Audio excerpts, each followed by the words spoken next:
Laurent Roland Tonekes, bonjour. Ahmed Arekba, bonjour. Amis téléspectateurs Internet, bonjour. Le sujet relatif à la révision de la Constitution continue d'agiter l'opinion publique. Ce matin, le grand jury écrit rencontre du parti de l'opposition sans la FCBE, Boni Yahi, dans l'exclusion et les règlements de compte. Bon, je ne sais pas sur quelle base le journal, le grand jury écrit ça. Toujours est-il que d'autres journaux ont écrit que Paul Rompé était absent. Est-ce que Paul Rompé a été invité et que malgré l'invitation, il n'a pas répondu à l'appel ou bien c'est parce qu'il n'avait pas été invité et d'où, de toute façon, quand on sait... C'est ce qui se dit dans la presse en tout cas, que De- la FCBE n'a pas été invitée. De toute façon, vous savez, est-ce qu'on va en vouloir... Et il n'y a d'ailleurs pas que Paul Rompé et les siens qui n'ont pas été invités. Un certain philosophe de la politique Oui, n'a non, pas non mais plus été invité. oui, Je le parlais de problème, je veux Azanaï bien voir Condit. si, j'ai pas suivi parce que j'étais totalement déconnecté de l'actualité. Je ne sais pas si le MPL aussi a été invité. Le MPL, il y était, le De toute GSR y façon, était, vous NFL savez, également y était. vous savez, quand vous avez été mordu à un moment donné par un serpent, quand vous voyez le ver de terre, vous avez peur. Et quand on connaît l'histoire politique de Paul Rompin qui a travaillé avec Boni Yahi, et n'eût été un Boni Yahi, on ne connaîtrait jamais l'enseignant Paul Rompin qui, du jour au lendemain, par effet Boni Yahi, qui à tout vent devrait changer les ministres et en nommer d'autres, a fait de lui ministre. Parce qu'à un moment donné, on a cru devoir l'utiliser pour combattre les anciens de l'UPD Gamensou, notamment comment vous Mathieu Nango et autres dans leur zone là-bas. Et donc, quand c'est comme ça que vous faites quelqu'un et qu'après, à un moment donné, malheureusement, cette personne en arrive à être l'instrument qu'on utilise pour vous affaiblir politiquement, est-ce que vous allez faire totalement confiance à cette personne? Je me pose la question. C'est vrai que à la place du parti des démocrates, j'aurais envoyé une invitation à Paul Rompin pour le mettre devant le fait accompli plutôt que de l'exclure. Si véritablement, si c'est vérifié qu'ils n'ont pas envoyé une invitation, je crois que c'est une erreur du parti politique. Mais quelque part, il faut comprendre parce que Paul Rompin, quand on prend la structuration du parti FCBE, était qui? Il faut d'abord citer avant de pouvoir le citer. Mais c'est cette personne qui, à un moment donné, par une, je ne sais pas, acrobatie, s'est retrouvée secrétaire exécutif national du parti, en mettant à la touche toutes ces personnes-là qui ont mouillé le maillot pour cette fonction politique, qui étaient même à la base de la construction de cette constitution de cette formation politique. Donc, oui, à un moment donné, Boni Yahi, c'est un être humain. Et l'être humain, à un moment donné, exprime ses émotions de mille manières. Il peut arriver que c'est à cause de cette situation qu'ils ne soient pas invités, si c'est vérifié qu'ils n'avaient pas véritablement reçu une invitation formelle. Maintenant, je crois qu'on dit en politique qu'il n'y a pas de soustraction de division, il faut l'addition, c'est vrai. La multiplication. Oui, voilà. Moi, je pense qu'il faut même faire l'effort d'associer Paul Rompin et quitte à Paul Rompin de poser des pas pour montrer davantage aux citoyens béninois qui il est. S'il est vraiment un homme politique, pas à l'image de l'autre de Ménontin, s'il n'est pas chauve-souris, ni homme, ni mammifère, ni oiseau, c'est à lui de le prouver. Mais dès lors que vous l'excluez vous-même, c'est que c'est un problème. Parce que, voilà, vous voyez ce que crie le grand jury, c'est qu'on va vous jeter le tort. Et puis, malheureusement, c'est vous qui subissez le revers. Donc, je pense que pour la prochaine fois, il faut associer Paul Rompin véritablement. Il faut associer, même si l'autre a clairement attiré tout le temps sur le parti FCBE, on peut comprendre parce que lui, clairement, il est dans sa posture. Jusque-là, on ne sait pas. De qui parlons-nous? Oui, mais je parle de candidat Azanaï. Est-il mammifère? Est-il oiseau? Il ne l'a clairement jamais dit. Et ce qu'il fait, c'est que je crois qu'il est devenu, comme pour moi, un trouble-fête dans une certaine mesure, qui prend la parole pour attaquer parce qu'il faut attaquer. Il faut montrer que Boni Yahi et les siens, les partis des démocrates sont mauvais. Après, c'est lui qui vient dire qu'ils ont fait un deal avec le pouvoir en place. Après, c'est lui qui vient dire que Patrice Talon n'est pas la meilleure personne. Et pourtant, c'est lui qui nous a montré Patrice Talon. Bon, écoutez, moi, on peut se tromper. oui, il n'y a que les imbéciles qui ne changent pas. Évidemment, qui ne changent pas. Je suis d'accord. Mais il y a mille manières de le faire. Parce que quand on le fait comme ça, vous devez adopter une posture claire. Est-il opposant? S'il est opposant, il reste du côté de l'opposition, mais en évitant d'affaiblir l'opposition en tirant à tout vent sur ses opposants. Parce qu'on se dit finalement, quel est le résultat que poursuit Kandid Azenaï? Est-ce qu'il veut jouer, comment vous appelez, tout fait de sorte que, en fait, parce que dans ce qu'il fait, à un moment donné, ça profite au pouvoir en place en réalité. Parce que le simple fait de dire que les opposants qui sont là sont dans un deal avec le pouvoir en place, c'est que vous découragez les gens qui ont envie d'aller vers l'opposition. Et là, ceux qui soutiennent la mouvance, sont des gens qui ne changent pas, ils sont là, ils restent là. C'est pourquoi je dis, quand vous regardez les différents chiffres issus des différentes élections depuis 2019 à aujourd'hui, la tendance n'a pas changé. On a comme l'impression que ces premières personnes qui ont voté au premier tour pour Patrice Talon, demeurent des fidèles, en fait, de la cause. 2016, demeurent des fidèles, la grande partie reste là. À ces personnes se sont ajoutées d'autres personnes et la tendance n'évolue pas.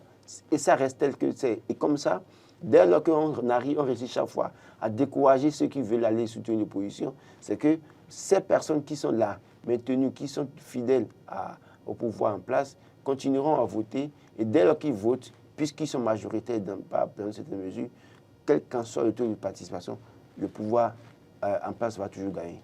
Vous évoquiez le nom de Kandid Azenaï, qui également a été absent à cette rencontre de l'opposition. Hier, rencontre initiée par le parti Les Démocrates, Laurent Roland-Tonneikes. Et la question qu'on se pose, évidemment, elle est celle rattachée à la position d'un certain Kandid Azenaï, destin de chauve-souris peut-être. La fille du jour se pose la même question, mais concernant cette fois-ci le parti FCBE, absence donc du parti de Paul Rompé à la concertation initiée par les démocrates. La FCBE, un parti au destin de la chauve-souris. Et dans le même temps, Libération nous apprend ce matin que Paul Rompé et la FCBE, justement, seront reçus par le chef de l'État. Oui, vous savez, moi je l'ai dit, et puis je crois que ça n'a pas été du goût de notre ami Paul Rompé.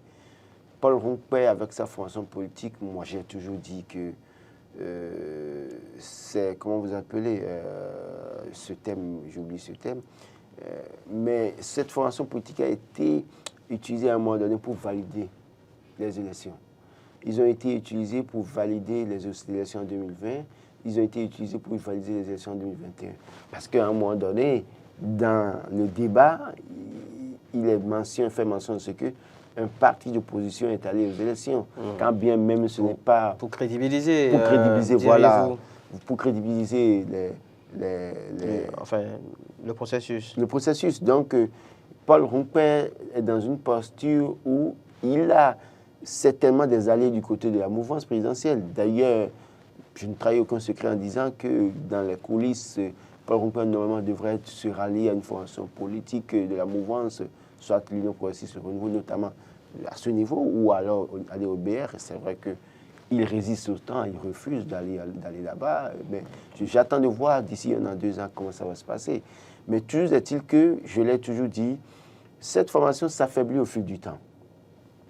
Quand on disait sur ce plateau que après les élections de 2023, que d'abord le parti FCB n'aura pas d'élu et que finira par disparaître, c'est vrai que ça n'a pas été du coup de Paul Rompé avec ses amis. Ce qui est tout à fait normal. Qui nous ont traités de tous les noms d'oiseaux, mais de toute façon nous y sommes. Et à l'allure où vont les choses, les quelques maires qu'ils ont, ils doivent se préparer pour les perdre évidemment en 2026 parce que la bataille de 2026 n'est pas pour les complaisants politiques, c'est pour ceux-là qui véritablement ont un objectif à atteindre, une mission à accomplir en politique. Ce n'est pas, comment je vais dire, voilà, c'est pas pour les formations fait valoir, malheureusement. Si vous vous comportez comme une formation fait valoir, vous allez subir de toute façon la colère des électeurs et vous allez disparaître. Une formation politique a un but, une mission à accomplir. Et dès lors que votre mission s'écarte de la mission qui devrait être se faire élire pour les intérêts du peuple, alors que si ce n'est pas ça et que votre intérêt, c'est peut-être participer à une élection pour crédibiliser une stratégie politique, une volonté politique de l'autre côté, c'est que vous n'aurez pas d'avenir politique. Donc, moi, je pense sincèrement que, oui, Paul Rompert, aujourd'hui, pour moi, c'est une formation, sa formation est une... Je ne dirais même pas que c'est une formation chauve-souris. Paul Rompert, si les démocrates sont oiseaux et que le parti FC, ceux qui sont au pouvoir sont mammifères, je le vois beaucoup plus mammifère que oiseau. Donc, malheureusement. Vous semblez faire écho aux propos d'un certain Boni qui, à un certain moment, justement, s'est attiré tout le courroux du parti FCBE, qui a menacé, justement, eh bien de lancer une procédure judiciaire contre sa personne, Laurent Roland. Non, écoutez, Paul Rompert Parce que jusqu'à nouvel ordre, le parti FCBE est, au niveau du ministère de l'Intérieur, reconnu comme un parti de l'opposition. Oui, mais il y a mille manières de faire l'opposition. Qu'ils vous souviennent que des gens dans ce pays ont dit qu'ils sont opposants constructifs, l'opposition constructive, Moussoumane Toliba. Et d'ailleurs, c'était la première personne, le premier instrument utilisé pour affaiblir Boni et consorts avec le parti FCDB. Quel a été son parcours? On a pu voir. Après, opposition constructive, il a disparu. Pratiquement, on ne le voit plus. Vous le voyez à quelques occasions de rencontres où il prend la parole, il amuse la galerie, mais finalement, politiquement, qu'est-ce qu'il reste de lui? Donc, après ça, vous avez Paul Rompert qui est arrivé et qui a montré qu'il était opposant, mais on a pu voir que dans la faisabilité sur le terrain, ça n'était pas un. Et d'ailleurs, Paul Rompert ne devait pas être candidat du parti FCBE à l'époque. Il y avait une guerre entre lui et, comment vous appelez, Tefi Yarou et on ne sait pas par quelle alchimie ils ont fini par s'imposer, et lui et Soumane Djemba. Donc, il y a des faits qui montrent à bien des égards que oui, cette formation est-elle véritablement une formation engagée? Voilà. Est-ce que cette formation politique ne fait pas aussi les frais pour ce qui est de tout ce qu'on peut dire sur elle dans l'opinion publique? Donc, ne fait pas les frais de, oui, cette séparation d'avec un certain Boni pour dire les choses de cette manière? Je n'ai pas fini. Donc, après ça, il y a l'opposition des principes, qu'ils vous souviennent, ceux-là qui sont sortis de nulle part, qui ont été aux élections présidentielles de 2021, Agossa et Korhui, et puis finalement, qui ont formalisé, Agossa qui a formalisé sa fonction politique sans la présence de Korhui, et qui a dit qu'il est opposant de principe. Donc, il y a mille manières d'être opposant. Chacun sait pour ce qu'il recherche. Maintenant, oui, écoutez, dès lors, la manière dont cette formation FCBE a été... les tests ont été changés, de sorte que Paul Rompert devienne, comment vous appelez, secrétaire de justice nationale, en écartant certaines têtes de pont. C'est normal qu'il fasse les frais sur le terrain. C'est-à-dire que c'est l'absence d'autres courants assez sérieux sur le terrain politique en 2020 qui a permis à cette formation politique d'avoir des élus. Notamment, et quand j'analyse les résultats issus des élections communales 2020 et je regarde un peu les résultats obtenus du côté de la partie septentrionale comparé aux résultats obtenus au niveau du Bénin méridional dans une certaine mesure, je me rends compte que Paul Rompert n'a de poids que son nombre, malheureusement. Donc, pour vous dire quoi, lui qui est pas président de ce parti, même dans sa localité, a-t-il réussi à être conseiller communal? Non. Est-ce que quand vous prenez Abomey-Clavier et consorts, quand vous prenez Cotonou, combien de conseillers FCBE? Nada, comme on le dit. Et donc, pour vous dire, il doit faire les frais parce que les autres ont interprété ça comme une trahison politique. Et ça, c'est cash. Parce que Boni n'est pas, en fait, un petit acteur politique. Il a été chef d'État pendant 10 ans. Et il y a ces personnes-là qui ont vu comment est-ce qu'ils ont fonctionné avec le parti. Mais comment se fait-il que du jour au lendemain, c'est quelqu'un qui, politiquement, ne pèse pas grand-chose, qui en arrive à prendre les commandes du parti en les éjectant. Quelqu'un qui ne pèse pas politiquement grand-chose, mais qui sera reçu ce matin par Patrice Talon, Laurent Roland Tononiquès. On évoquait alors la question ici en plateau. Le chef de l'État a reçu les députés, les groupes parlementaires, donc UPR, BR et les démocrates, et certains estimaient qu'il faille aussi rencontrer d'autres formations politiques. Nous y sommes, mais peut-être qu'il faut espérer qu'il y ait d'autres rencontres de ce type. Oui, si le chef de l'État rencontre Paul Rompert et consorts, c'est que il doit pouvoir rencontrer les autres formations politiques également. Nous sommes sur un terrain nous faisons un débat qui engage l'avenir de la nation. Il s'agit de la révision de la Constitution. Malheureusement, les mêmes qui ont révisé cette Constitution en 2019 se rendent compte qu'ils ont foutu un bordel parce qu'on ne peut pas avoir 83 députés acquis à sa cause. Réviser une Constitution et en moins de 5 ans revenir encore à la charge pour dire qu'on veut encore réviser. Ça pose un problème d'éthique, ça pose un problème de réflexion politique. Et quand je regarde tout ça aujourd'hui, si vous l'avez fait vous seul, et nuitamment à un moment donné, parce que j'ai comme l'impression qu'il y avait une lanière derrière les députés en 2019 pour dire faites vite, faites vite, faites vite, vite. Ils ont vite fait. Finalement, sans pouvoir, pour moi, je me demande, avec tous les cadres que nous avons dans cette assemblée à l'époque, l'absence, et c'est ça qui montre réellement que l'absence d'opposition est un poison pour le développement d'un pays. C'est un poison pour la démocratie d'un pays.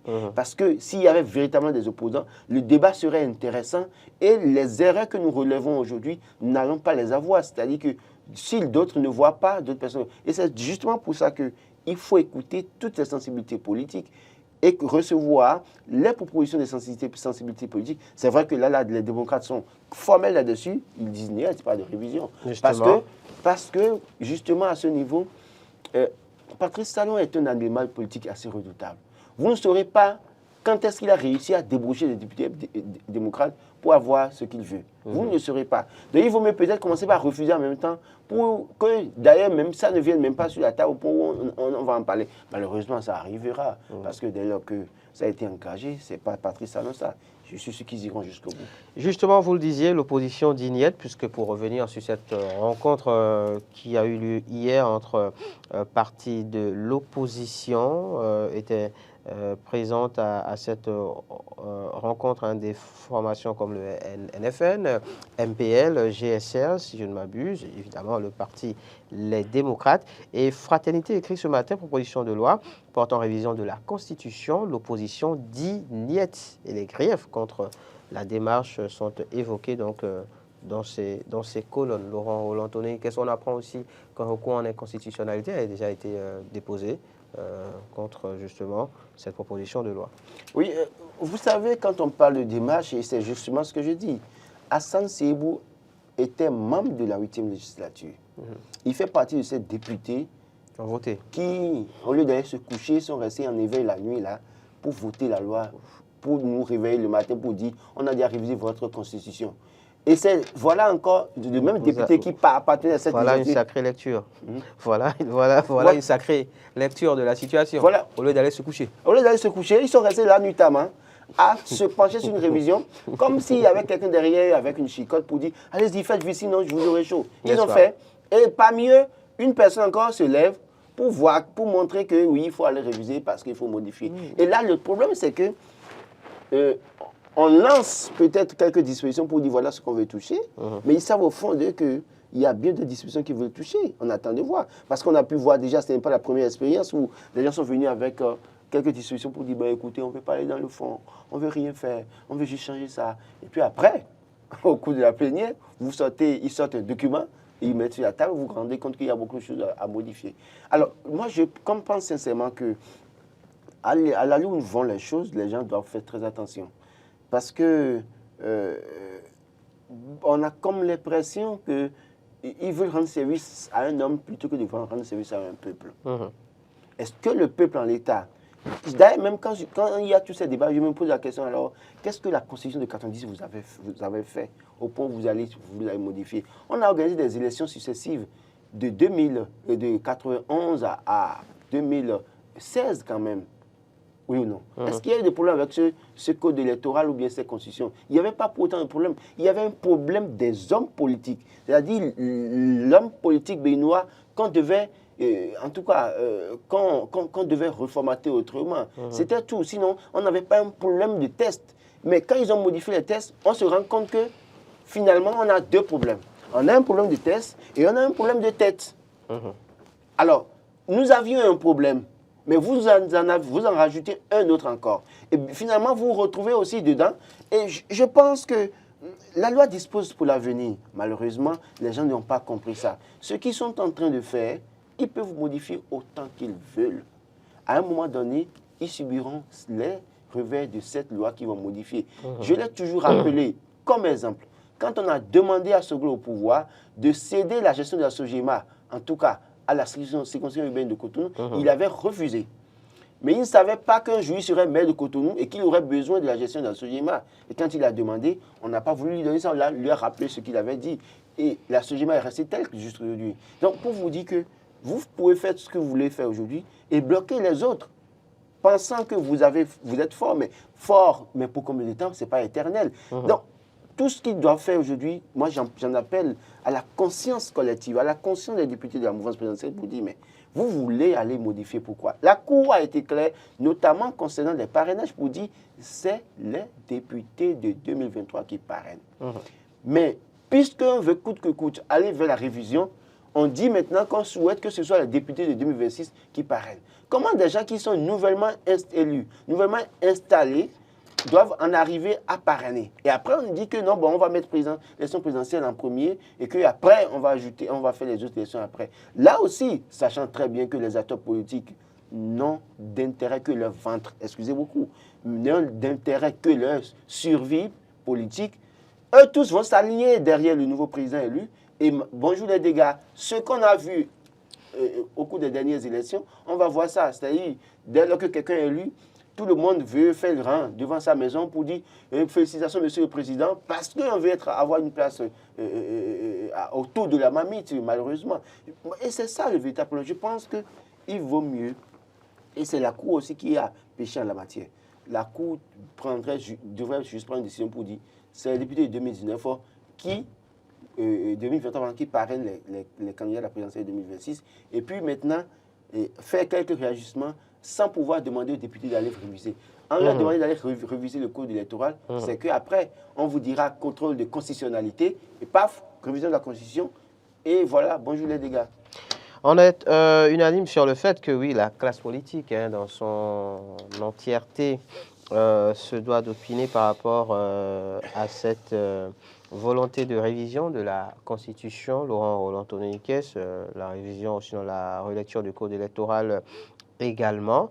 Dynamisme Info estime qu'au-delà de la classe politique, la société civile devrait également entrer dans le débat.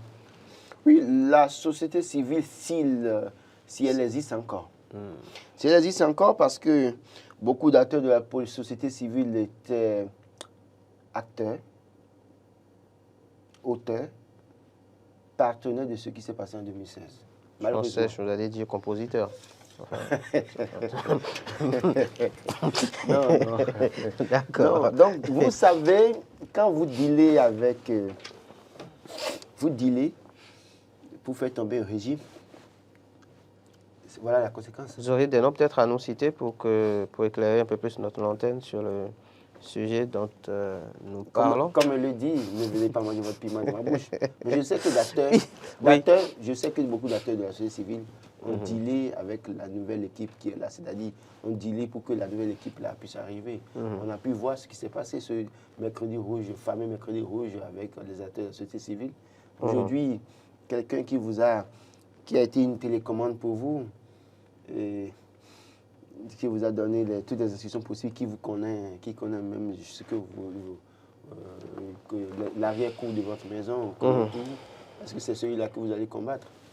Point d'interrogation. Donc, beaucoup d'acteurs de la société civile se retrouvent dans cette situation où ils n'ont pas le courage, et ils n'auront jamais le courage d'affronter un papier salon, parce qu'ils les connaissent. Il les connaît pour leur avoir permis de survivre aussi à un moment donné. Et donc, il y a ceux-là qui ont aussi trouvé une place autour de la marmite. Il y a ceux-là qui, malheureusement, continuent de vivre de ce qu'ils avaient reçu par le passé, malheureusement. Peut-être que c'est fini, mais là, maintenant, ils n'ont plus d'autres sorties, c'est ça? De toute façon, moi, je pense que s'il y a encore une société civile au Bénin, on doit pouvoir davantage écouter cette société civile. Il est temps qu'elle parle. Je sais que cette société civile est affaiblie. Elle donne de la voix. Oui, je sais que cette société civile est totalement affaiblie à cause de certains acteurs clés qu'on connaissait par le passé, mais qui aujourd'hui sont devenus... Des fantômes d'eux-mêmes peut-être? En griffe des complices de ce qui nous arrive. Allez, sur le sujet de la révision de la Constitution, toujours pour finir, l'emblème du jour écrit « Mauvais départ pour le consensus le nom des démocrates et leurs alliés, l'appel à la vigilance du meilleur à la population. Et je rappelle qu'hier, on avait en plateau le docteur Mohamed Akintola, responsable de la cellule de communication du Parti Renaissance nationale, qui aussi estimait que cette révision est totalement inopportune. Enfin, cette proposition de loi. Oui, mais est-ce qu'on a besoin inopportune. Moi, je me pose la question, est-ce qu'on a besoin de réviser la Constitution actuellement? Non. Non. Seulement que oui, si on touche le code électoral, c'est malheureusement ça.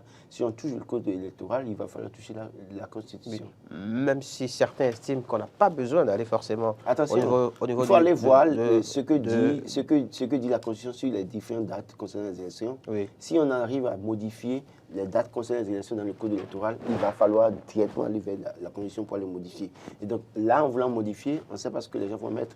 Donc, il y a ce problème. Donc, si on ne veut pas révision de la Constitution, c'est qu'on ne doit pas vouloir aussi révision du Code électoral. Et c'est ce que j'essaie de dire aux démocrates. Ne nous leurrons pas. Vous ne pouvez pas vouloir révision du Code électoral et ne pas vouloir révision de la Constitution. Si vous voulez la révision du Code électoral, alors que dans le Code électoral, il y a des discussions, quand vous les touchez, ils ont leur source, cette discussion, elles ont leur source dans la Constitution. Vous êtes obligé d'aller vers la révision de la Constitution.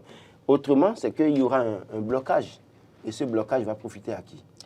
C'est un sujet sur lequel on reviendra, Laurent Roland-Todenkes. Merci à vous. Pendant ce temps, accélération de la procédure en vue de leur libération.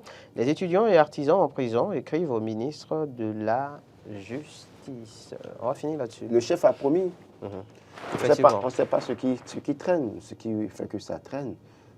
Vivement que le garde des Sceaux se penche sur la situation de ces personnes, que ces personnes soient libérées, et puis notamment la liste qui est sur la table du chef de l'État, notamment les personnes agraciées, que le chef de l'État puisse signer ce document pour permettre à ces personnes qui attendent cette grâce présidentielle, que ces personnes puissent être libérées. Ce serait bien pour leurs familles et pour eux-mêmes. Parce que les prisons sont totalement remplies aujourd'hui. Pensons à désengorger les prisons, à travailler pour la réinsertion, parce qu'à ce niveau aussi, réinsertion professionnelle de ces personnes qui sont allées en prison. Moi, je pense qu'il faut travailler désormais à fermer les prisons. Les prisons et ouvrir des centres d'éducation. C'est très important. Merci, Laurent Roland-Todenkes.